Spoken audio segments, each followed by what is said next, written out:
Bueno, pues bienvenidos y bienvenidas al primer Conversensaciones, que en este caso, bueno, digo primero, pero en realidad no sé si es el primero, porque igual lo está viendo alguien y ha visto otros antes, porque esto es para YouTube, esto es para los modernos y los millennials, y ya lo habéis visto, ¿no? Pero en nuestro caso sí que es el primero. Es la primera vez que nos unimos gente de conservatorio, jóvenes millennials, y alguien que igual pues no es tan joven y no puede que no sea tan millennial, a hablar de cuestiones que nos inquietan y que nos perturban un poco. Mira, se están riendo aquí todo el mundo, ya tenemos caras. Que nos inquietan y nos perturban de lo que pasa en el sector de la música clásica y de la música pues igual no tan clásica, ¿no? Entonces, bueno, pues lo primero, bienvenidas y muchísimas gracias por participar, por estar aquí en la sede de la ORCAM, que la ORCAM, bueno, claro, digo la ORCAM como si la conociese todo el mundo, es la Orquesta de la Comunidad Autónoma de Madrid, que nos ha dejado este espacio tan maravilloso para poder hacer esto. Y voy a presentar a las personas que hoy componen este panel súper maravilloso y estupendo para hablar de educación. Además tienen perfiles como muy diversos y perspectivas pues muy chulas. Y empiezo por aquí, que tenemos a Isa Cardona, que tiene la biografía más larga, yo creo, que me anda en mi vida, y que voy a leer, porque es una estrella del rock y tiene una biografía muy larga. Es clarinetista, es pedagoga musical especializada en gestión de centros para innovación educativa y directora pedagógica de Endomúsica. ¿Me he dejado algo?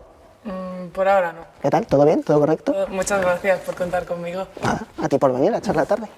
Tenemos a Antonio Domingo, que es el que, bueno, igual no se ha dado cuenta porque parece muy joven, pero es el menos junior de la mesa. Siempre estamos 3 contra 1. Y a partir de aquí ya no, dejo el bullying, ¿vale? Todo lo que viene de aquí para adelante es como más fácil. Antonio Domingo, que además de ser mi profesor desde yo no sé cuántos años, es ilusionista de la música, profesor en Musiquene y luthier educativo. ¿No me dejo nada? Nada, Quique, muchísimas gracias también por invitarme, es un placer absoluto. Muy bien, muchas gracias. Sigo por la derecha. Tenemos a... Voy a empezar por aquí, no mires para allá. A Elisa Méndez, que es compositora y psicóloga educativa, investigadora en aprendizaje musical en la Universidad Autónoma de Madrid y creadora de contenido en la Orquesta Vigo 430. ¿Lo he dicho bien? Perfecto. Oh, perfecto, maravilloso. ¿Todo bien, Elisa? Todo bien. Muchas gracias por invitarme también. Muchas gracias. Y nos queda Carlos Fontán, que también es muy buen amigo y que es coordinador orquestal en Acción por la Música y director de la Joven Orquesta Turina. Eso es. ¿Todo bien, Carlos? Muchas gracias por contar conmigo. Muy bien, pues muchas gracias. Aquí normalmente siempre hay un aplauso del público en estas cosas como muy directas de Let's Show, pero no lo vamos a hacer y no lo sabéis, pero aquí hay un equipo como de 14 personas que está detrás de las cámaras. Así que fingimos un aplauso y luego lo ponen con MIDI, igual lo hacemos una trampa. Maravilloso, qué gusto. Pues nada, pues empezamos. El reto de hoy es un poco dar algunas respuestas un poco concretas, ¿no?, a todos aquellos jóvenes, o igual no tan jóvenes, que están cursando estudios superiores de música principalmente, ¿no? Gente que está en educación superior, que ha terminado, máster, como ese ámbito, ¿no? Y en realidad yo os he presentado como gente joven y Antonio, pero mentira, pues sois todos bastante viejos. De hecho, ya estáis acabando la carrera la mayoría. En tu caso estás en cuarto. Estoy a un mes de empezar a vivir la vida. ¡Oh! Buenísimas declaraciones. En tu caso Yo terminé. terminadísimo, o sea, ya está. Años, sí. Pues vamos a aprovechar eso y voy a empezar preguntando, por ejemplo, Isa, que estás a punto de terminar, si tuvieses que ver a la Isa de primero de superior, que empezaba a tocar el clarinete con una maleta cargada de sueños, ¿qué consejo le darías? Bueno, no empecé con una maleta cargada de sueños. La verdad es que amigos míos ya habían pasado por el conservatorio y un poco soy bastante crítica con lo que ocurre en los centros educativos en general y en particular con los conservatorios.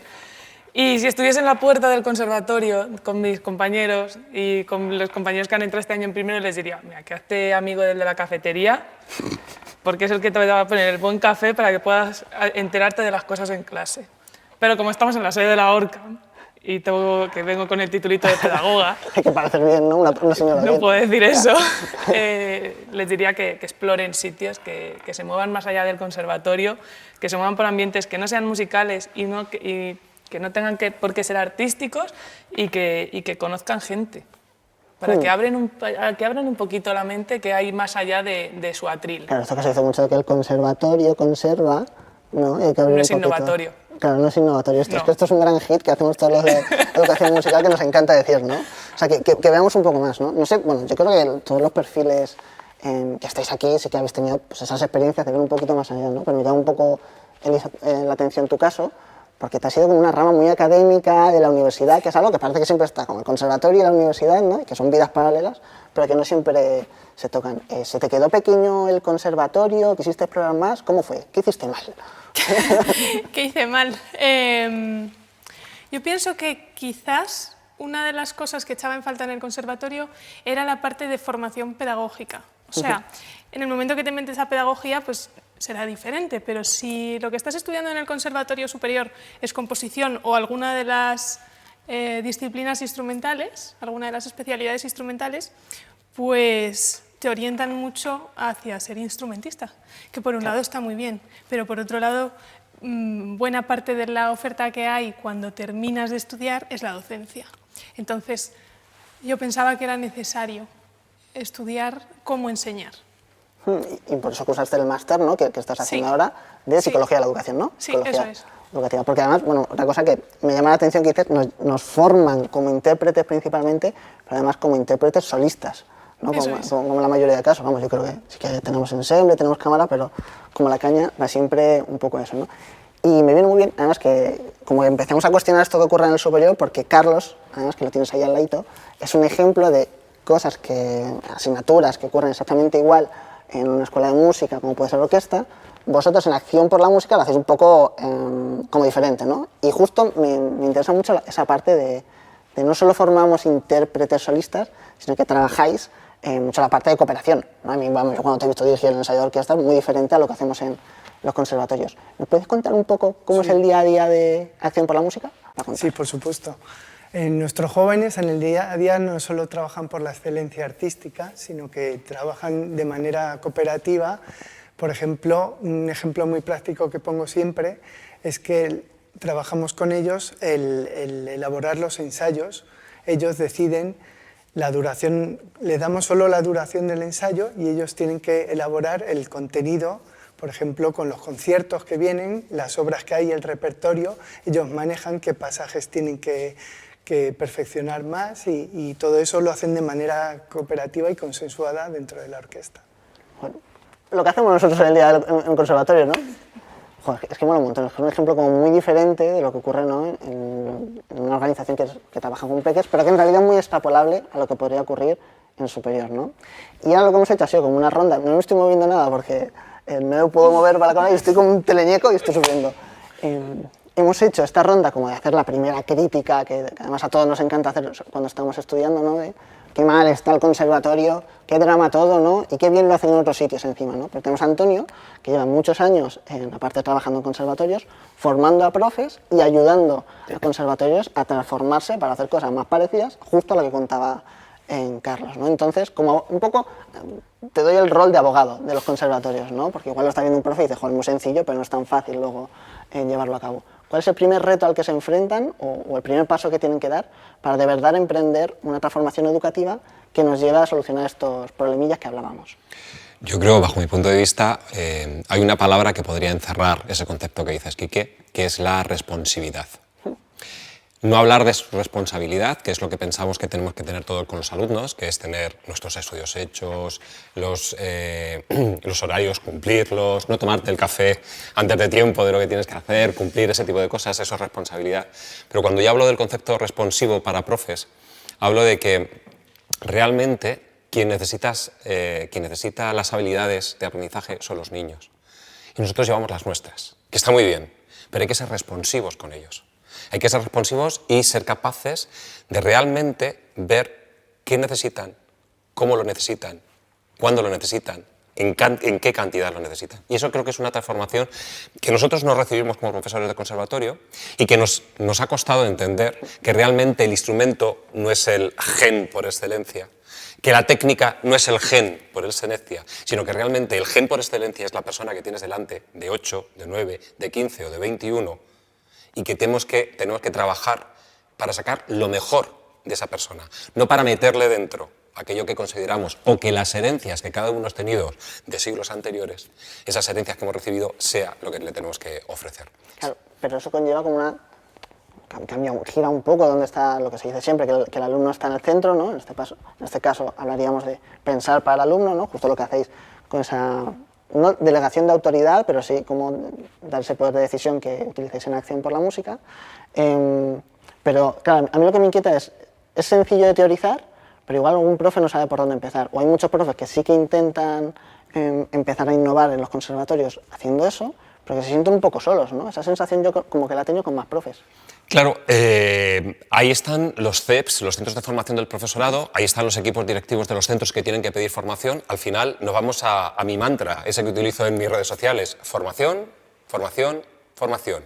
¿Eres docente? Formación, formación, formación. Ya lo siento, si no te gusta haberte pedido susto, pero esto es la muerte, porque la educación es así, no vamos a poder parar. Entonces, quizás también una cosa que hay que cambiar en el concepto para los profes es que las formaciones no solo sirven para conseguir una serie de estratos sociales dentro de la administración, sino que realmente la formación es algo imprescindible para generar una nueva línea educativa con un niño o una niña del siglo XXI. Claro, hay una cosa que has dicho que me llama mucho la atención y que se empieza por ella, que es el equipo directivo, ¿no? Y justo como te estoy mirando así, y tengo a Isa aquí, que tú estás con tu máster de gestión de centros y diriges la parte pedagógica de unos cuantos, como que siempre, no que culpemos, pero sí como que ponemos la responsabilidad en los profes, ¿no?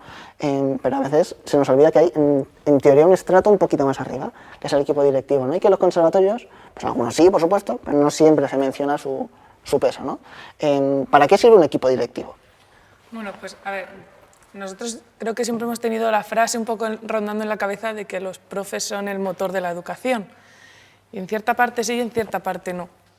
Porque un profe que quiere hacer muchas cosas sin el apoyo de un equipo directivo, que su trabajo es gestionar, su trabajo es planificar, coordinar y hacerte la vida más sencilla dentro de un centro educativo, si esa parte no está, es muy complicado innovar. Al final, los profes que tenemos en Endomúsica, en el equipo docente, yo muchas veces les digo, no, es que tenéis que generar en vuestro aula espacios de confianza, porque si no los niños no crean, o no sé qué, no sé cuántos. Perdón, ¿qué es un espacio de confianza? Espacio donde los niños puedan hacer y crear.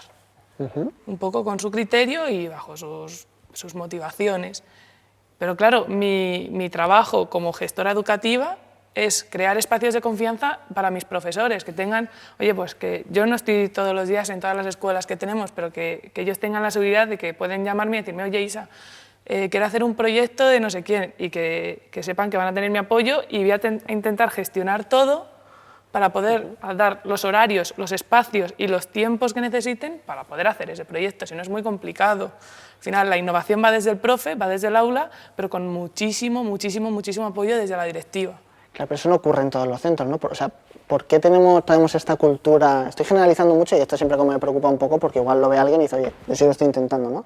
Sí que es cierto que no traemos esa cultura de que el cargo de equipo directivo sea algo que requiere una formación extra, una profesionalización, como algo más concreto, ¿no? Sí. ¿Puede ser? Sí, en los últimos años, en las últimas décadas ya creo, y los coles ordinarios sí que lo llevan mejor, de que la profesión, o sea, que formar parte de la directiva de un centro ya es un cargo y que no necesito ya mis horas lectivas, o sea, que es que yo tengo mi formación y que no es lo mismo gestionar un centro que gestionar un aula.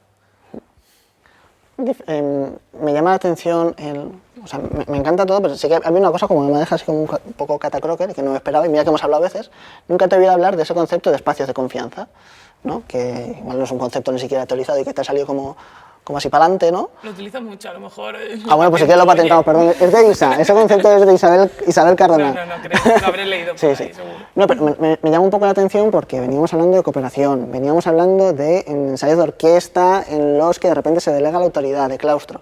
Sí que es cierto que al final las clases principales, sobre todo en superior, son de un profesor y un alumno. Una persona que enseña y otra persona que aprende, más o menos, ¿no? Entonces, por la ratio que hay, hablar de espacios creativos, un espacio de confianza sí, pero espacio cooperativo, es un poco difícil. Y a mí me sale la pregunta, que igual es un poco arriesgada, igual tú, que eres una gran especialista en investigación de la psicología de la educación, me puedes ayudar. ¿Tiene sentido, Elisa, que sigan existiendo las clases uno a uno de instrumento?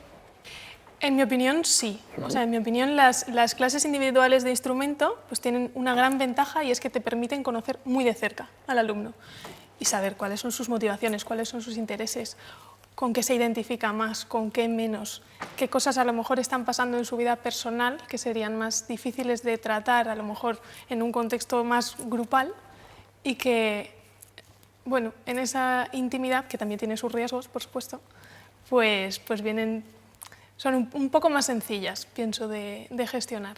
Lo que pasa es que esto, y creo que enlaza muy bien con una de las cosas que estaba comentando Isa respecto a la innovación educativa. Y es que, claro, al producirse la innovación educativa en un espacio de 1-1, está muy ligada a personas. Entonces, o se sostiene con un equipo directivo detrás y con una gestión detrás, o en el momento que pasan las personas, pasa la innovación. Claro, o sea, esto es como el gran hit, ¿no? Que es uno de los retos, que además siempre se dice, aquí me estoy metiendo yo, donde no me llaman ni moderador ni leches, pero es uno de los grandes retos que nos dicen los informes internacionales, que es que en nuestro país hay muchos profesores innovadores, pero hay pocos sistemas que hagan sostenibles esas innovaciones, ¿no? Claro. Y volvemos a la idea de que necesitamos equipos directivos, necesitamos claustros, y que no solo tienen que cooperar los muchachicos, ¿no? Que está bien, que toquen orquesta y tienen que trabajar en equipo, sino que igual también pues desde los propios centros, ¿no? Para que la innovación tenga sentido y para que justo lo que tú decías, ¿no? Supongo, el profe que trabaja en el individual tenga espacios para compartir con los que llevan orquesta o con los que llevan ensemble, ¿no? Entonces, es como uno de los primeros pasos. Ahí hay quórum, pero sí que es cierto que llevamos como 15 minutos hablando, no sé aproximadamente, pero llevamos hablando mucho de la parte instrumental, ¿no? Sí, de confianza, pero al final siempre hablamos de confianza para tocar, ¿no? Como la parte más cognitiva, ¿no? Y yo creo que en vuestro caso prestéis mucha atención a muchas más cosas, ¿no? ¿A qué se va a aprender a acción por la música, aparte de música, ¿no? Te estoy usando como ejemplo todo el rato, perdona, porque igual No. me mandas a la porra, pero creo súper interesante cómo lo hacéis. Sí, bueno, nosotros usamos la música como mera herramienta y usamos precisamente nuestra metodología viene del sistema de Venezuela, que es totalmente contrario a la educación individual, ¿no? Es todo grupal, y entonces ahí para mí me gusta un modelo híbrido de individual y grupal, pero en lo grupal luego encuentras una riqueza que no la encuentras en lo individual, ¿no? Y esa diversidad no la encuentras en cada individuo, sino en conjunto, y sobre todo los procesos que se crean grupalmente son maravillosos, ¿no? Y luego hay otra clase de retos que son casos individuales que hay que tratar, pues que ya hay que ver la manera en los grupos de cómo se hace, pero... Perdón, Carlos, Sí. ¿cuál es la manera? Porque me produce un poco de curiosidad. Vosotros tenéis unos contextos que no siempre son tan favorables a los que tenemos en conservatorios, en escuelas de música públicas, ¿no? Vosotros trabajáis en contextos en los que los niños y las niñas pues a veces vienen de una situación un poco más vulnerable, ¿no? Sí. Y siempre pasamos por encima como por esto, ¿no? Hay casos individuales en los que trabajamos, que ahora puede ser súper chulo. ¿Qué hacéis? O sea, cuando tenéis, o sea, ¿qué recursos humanos tenéis? No sé, ¿tenéis orientadores, psicólogos educativos? ¿Qué hacéis? Para mí hubo un antes y un después, y es cuando entró el equipo del departamento psicosocial. Entonces tenemos 2 psicólogas que trabajan día a día con los chicos. Entonces nosotros como profesores de música estábamos dentro del aula con muchas problemáticas ajenas a la música, y fue cuando entraron estas chicas en el aula cuando nos pudieron ayudar a detectar casos, a ver que nos están dotando de herramientas. Tenemos un plan pedagógico que estamos elaborando tanto el departamento artístico como el departamento psicosocial conjuntamente, y estamos creando un híbrido de clase en el que no solo es la excelencia artística, no solo hay importancia del repertorio, ¿no? Y de demostrar algo a final de curso, sino que nuestras chicas y nuestros chicos adquieren habilidades de control emocional, adquieren habilidades de expresión. Nos encontramos mucha problemática de que no se saben expresar.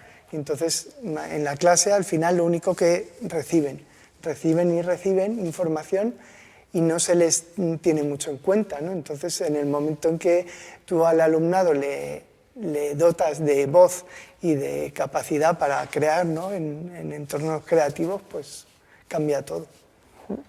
Pregunta, ¿qué enlazo como hilo? ¿Necesitamos psicólogos en los conservatorios? Pregunto a los dos, porque sois los dos que gestionáis grandes equipos directivos y de profes. ¿Necesitamos psicólogos en los conservatorios superiores?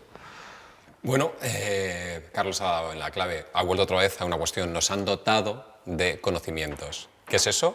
Formación, formación, formación. Evidentemente, mientras no tengamos esa formación, mientras no seamos capaces de asumirla en nuestra carrera, mientras no forme parte de los ítems que vamos a tener, evidentemente vamos a necesitar gente que venga de fuera. A lo mejor incluso es interesante, pero yo creo que tenemos muy claro que cuando nos duele el hombro, vas al médico. Incluso si estás en la consulta, hasta las abuelas dicen, eso no es nada. Tú sabes lo que me duele a mí, lo mío, hasta somos capaces de competir en dolores, ¿no? A mí me operaron una vez, pero ¿cuántos reconocemos que hemos ido al médico del alma?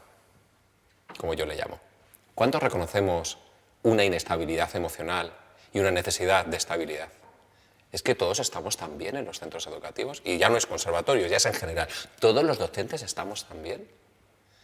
Entonces, de vez en cuando hay que reconocer que esas subidas y bajadas en el estado de ánimo personal afecta directamente a los chavales y que muchas veces no tenemos soluciones para nosotros como para tener soluciones para los demás. Entonces, evidentemente, sí, claro que necesitamos que nos echen una mano, porque no tenemos ni las habilidades ni tenemos todo el conocimiento.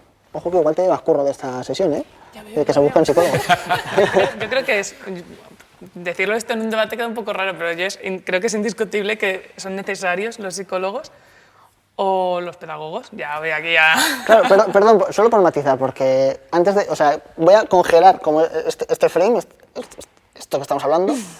¿Qué es un psicólogo educativo? Porque claro, no es lo mismo. Ostras, que me pillas.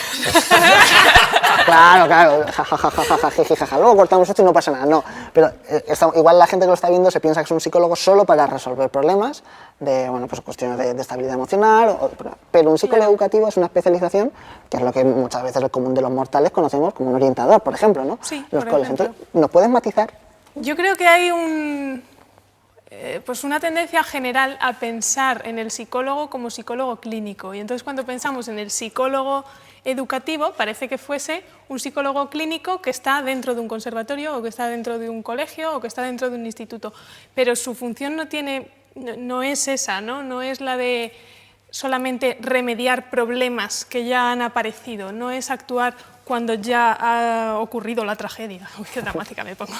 No, pero quiero decir que se puede hacer mucha labor de prevención, que se puede hacer mucho asesoramiento y ayudar mucho en otros ámbitos que no necesariamente supongan que ya hay, además, un individuo concreto que tiene un problema, porque el problema es del individuo, no. El problema puede ser el contexto, el problema puede ser el estilo docente, el problema puede ser mil cosas, o puede no haber un problema y simplemente o pueden, decir, claro, que a lo mejor no hay que ponerle ya directamente el epíteto, ¿no? Problema. eso es. Simplemente, A lo mejor simplemente es una disfunción o una disrupción, Sí. o simplemente una divergencia que no va en la línea que estamos buscando. Eso es. Pero O a no lo- es un problema. Claro. O a lo mejor incluso no hay ningún problema, está todo fenomenal, pero queremos mejorar. ¿Y qué podemos hacer para mejorar? Que va todo muy bien, pero que queremos mejorar porque sabemos que siempre se puede mejorar. Perfecto. Pues después de esta conexión que hemos tenido para aclararnos bibliográficamente qué es esa visión de la psicología educativa, te he cortado, perdón, estabas hablando de que necesitamos psicólogos o pedagogos. Claro, tú como eres pedagoga vas a Claro, casa. hombre, por evidentemente. supuesto. Claro, necesitamos percusionistas también. Bueno, pues es que lo que yo quería comentar es que está claro que necesitamos psicólogos o pedagogos, pero ¿qué formación tienen esos psicólogos o esos pedagogos? Muchas veces les queremos poner en el contexto de un conservatorio y es muy complicado. Aparte de que ya hay bueno, experiencias piloto en la Comunidad de Madrid para poner a pedagogos o a psicólogos educativos dentro de los conservatorios, exactamente es Arturo Soria, Amaniel también tiene, y bueno, y los dos centros integrados también tienen.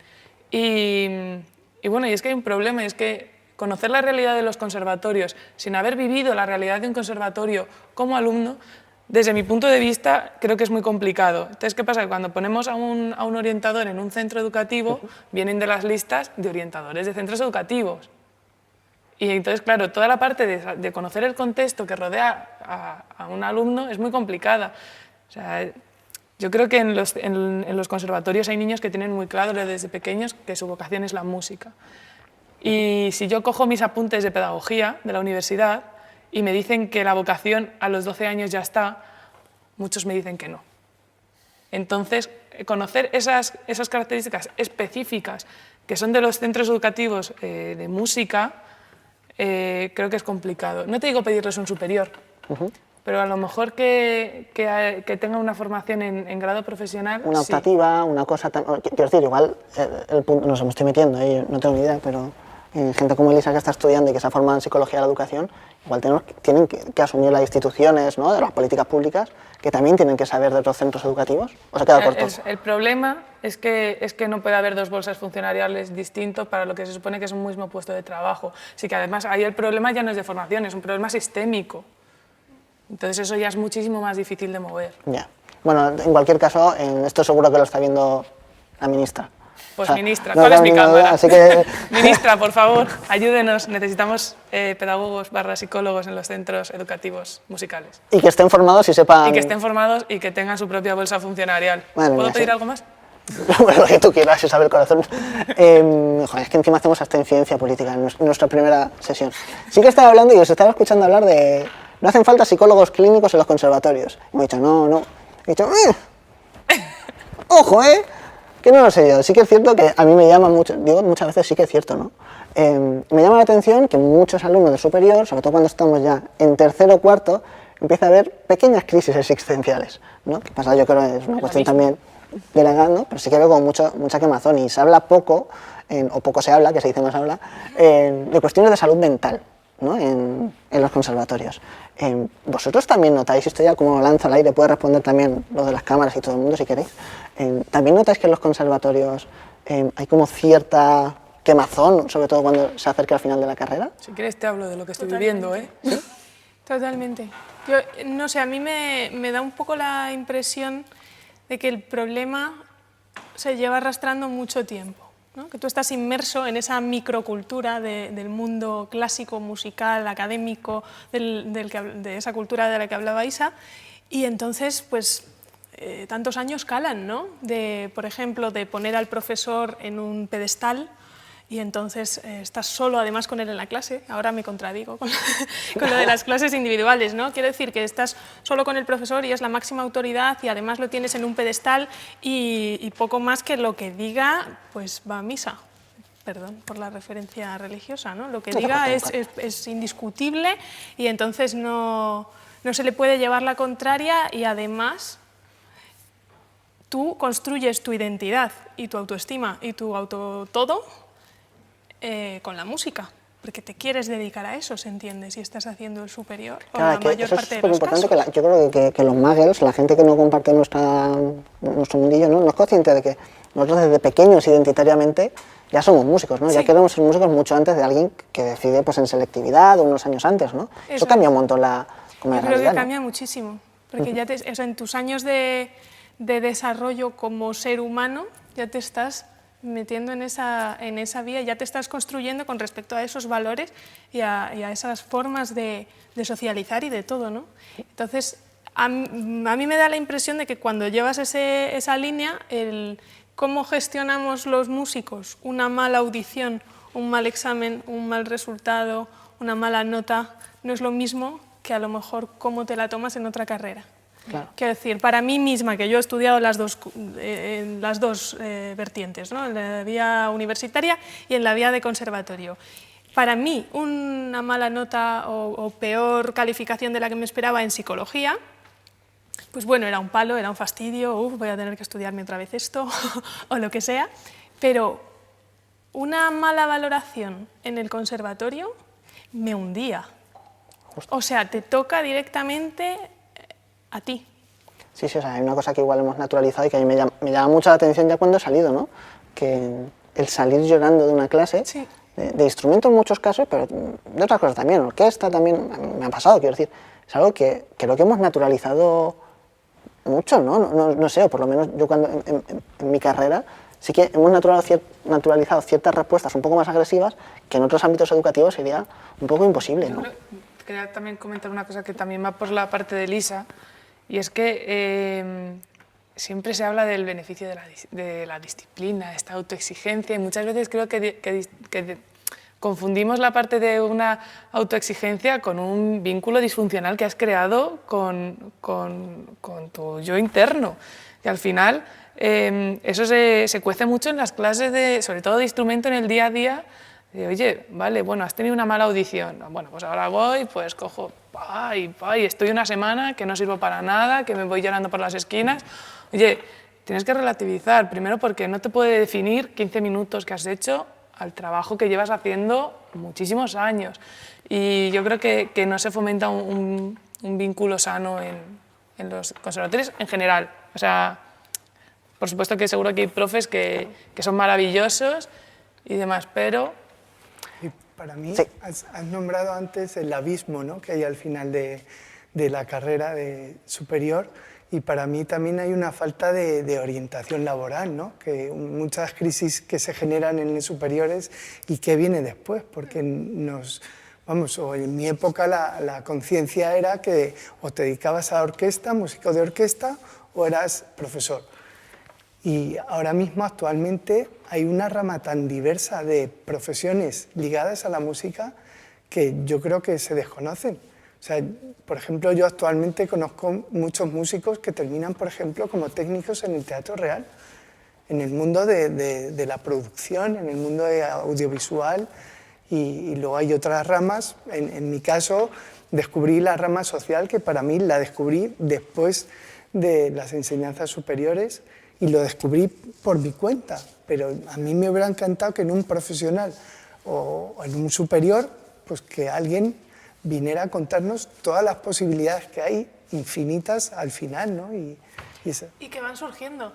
A mí en la vida, en tantos años estudiando música, jamás se me ocurrió pensar que yo un día iba a poder ganar dinero. Se puede decir, ¿eh? O sea, es legal ganar dinero en general, no te cortes. Jamás se me ocurrió pensar que un día iba a poder ganar dinero creando contenidos para subir a redes sociales. Mando un abrazo a la Orquesta Vigo 430. Oh, ¿esto es spam? ¿Esto es oficialmente spam? O sea, ¿podemos hacer así solo para ver si luego ponen aquí un rótulo o algo? ¿Qué tal? Por ejemplo, ¿no? O tampoco se me había ocurrido pensar que alguien se pudiera dedicar a investigar sobre cómo se aprende música. Nunca. Es como que tienes opositar o músico de orquesta, en caso de que seas de alguna especialidad instrumental de orquesta, y ya. Y ya estaría. Y ya estaría. En mi caso, quiero añadir que... Por favor. En la parte que decís emocional, vuelvo al dilema de siempre, al tema de la formación y del conocimiento. Para mí es importantísimo que en ese cajón de los contenidos cognitivos, donde están las escalas, la postura, la emisión, la caña, el tipo, todo eso que implica lo que es el instrumento y tocar, tiene que haber otros mínimo 2 cajones más de objetivos que habitualmente no son explícitos, sino que son implícitos. Unos objetivos sociales, en ese caso sociales de relación, puesto que además tenemos que tocar con otros, y de relaciones entre profesores y entre alumnos, porque tenemos que aprender a gestionar eso, y otro cajón con unos objetivos emocionales, que son fundamentales. Hay una serie de capacidades que hay que desarrollar y que sin esas capacidades no aparece la social, y sin estos dos cajones no aparece lo cognitivo. Evidentemente, si en nuestra formación estamos dando única importancia a esto, no atendemos para nada a lo social y no atendemos para nada a las capacidades emocionales de autoestima, autoconfianza, consecución de logros, grado de optimismo. Si eso no está, esto no va a salir solo. Y entonces nos encontramos ante guantazos contra la pared, abismos y 1000 historias que dependerán de cómo hemos aprendido cada uno de nosotros de forma unitaria a resolver esos problemas, de la capacidad de resiliencia que tenga el alumnado. Pero es que la educación no puede depender de la capacidad de resiliencia del alumnado. Tiene que ser una cuestión 50-50, profesorado y alumnado. Entonces creo que ahí tenemos mucho que trabajar. ¿Y qué cosas se están haciendo? Porque estamos como eso, muy pesimistas, ¿no? Con la visión de que todo va mal, ¿no? Pero tú conoces muchos profes que ya están haciendo cosas en estas líneas, ¿no? ¿Qué se puede hacer? ¿Qué se puede llevar un profe de esto para empezar a resolver eso? Pues para mí una cosa fundamental, no a los profesores isla. Grupo. Quiero decir, si estamos hablando de educación musical y estamos hablando de orquestas y estamos hablando de trabajar, grupo, pero grupo a todos los niveles. Hay una frase de la filosofía hermética que dice, como es arriba, es abajo. O sea, no podemos cambiar lo que ocurre en las aulas sin los claustros, sin el equipo directivo, sin lo que es el conjunto de personas que en principio tendrían que estar tirando de esa nave. No estamos trabajando juntos. Entonces, una de las cosas que me he encontrado en todas las charlas y en todos los lugares donde estoy haciendo formación para profesorado es la necesidad de unirnos, la necesidad de crear quórum, de crear cuerpo, de compartir. ¿Tú qué sabes? Uy, que me estoy moviendo. ¿Tú qué sabes? ¿Qué me puedes compartir? Y claro, al final somos divergentes, evidentemente. Para mí es difícil coincidir con Quique en pensamientos. Con Carlos no lo sé, ahí estamos. Pero eso es lo interesante, porque que seamos divergentes o que no encontremos, que estemos distanciados, no quiere decir que podamos dialogar e incluso discutir.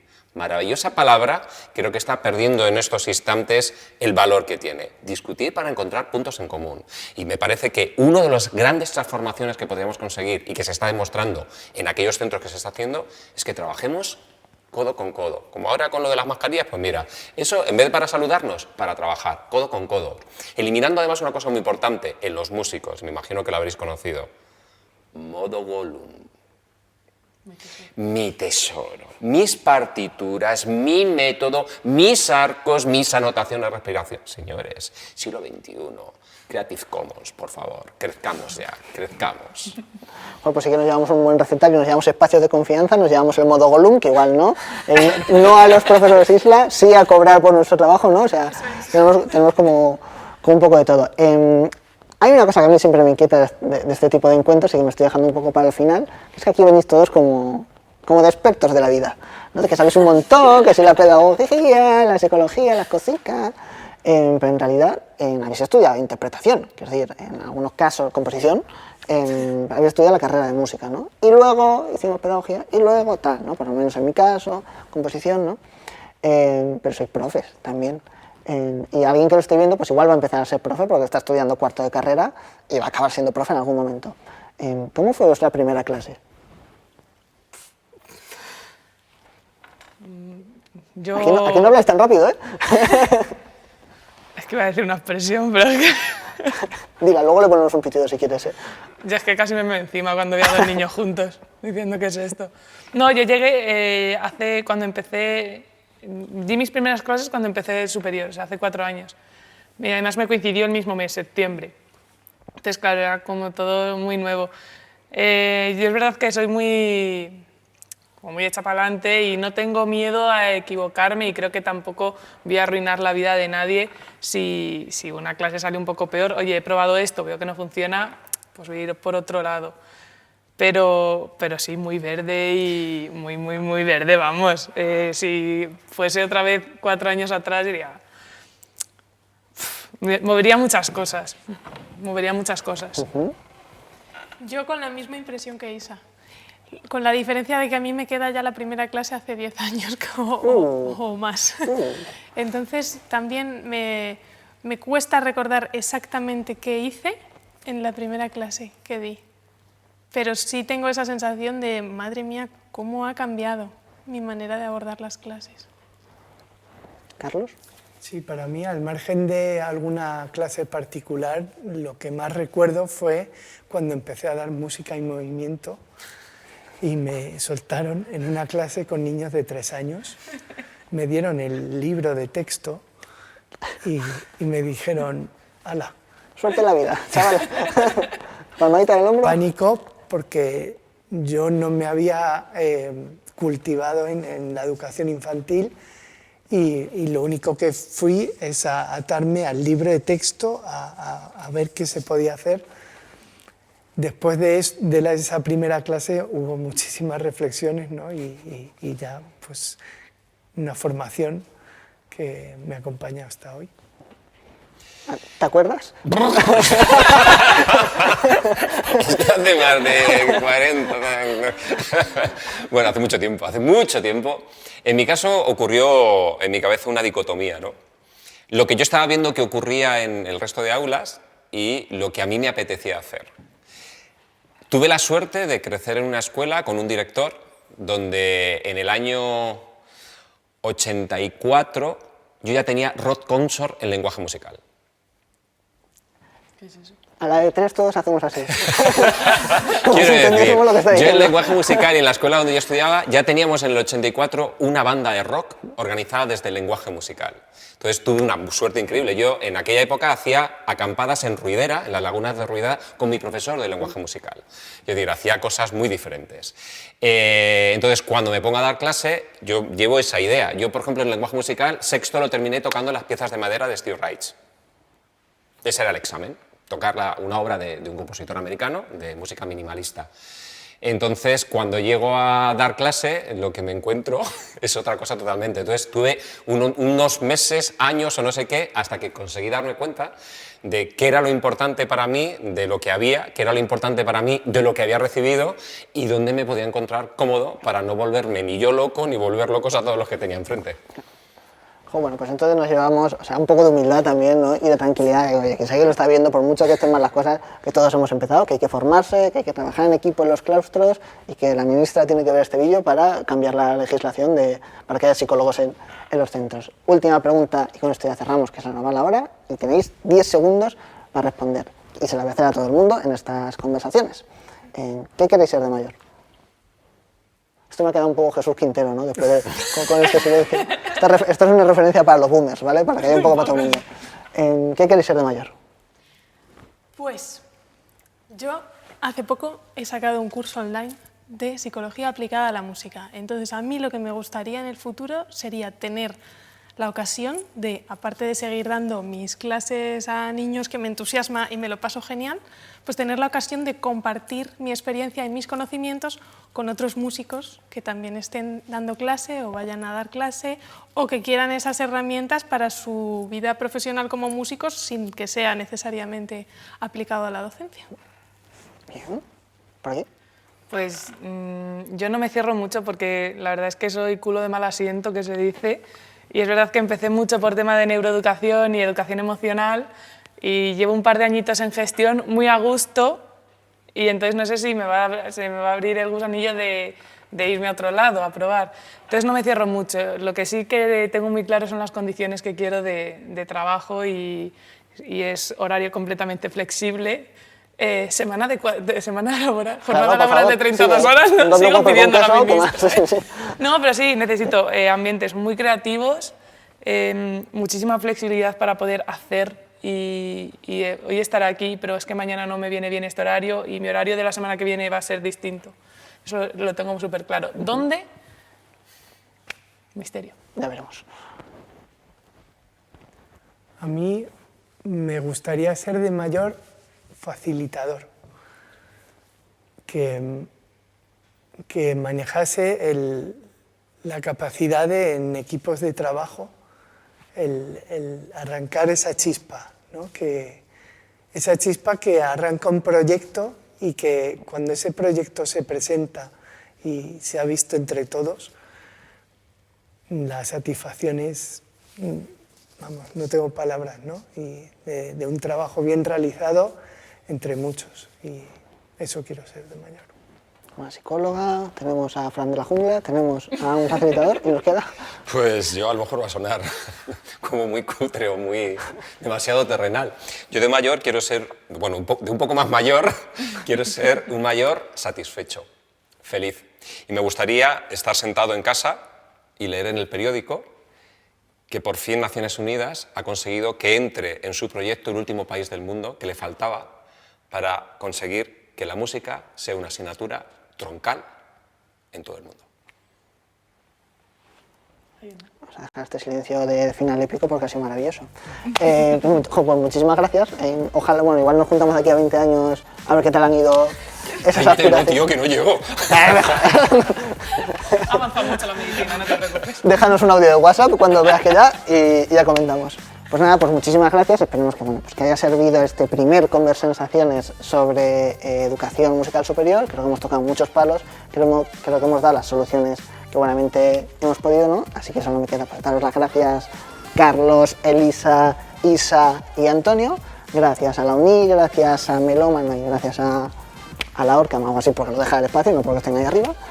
Y nada, pues muchísimas gracias a vosotros. Esperamos que os haya gustado y nos vemos en el siguiente Conversensaciones.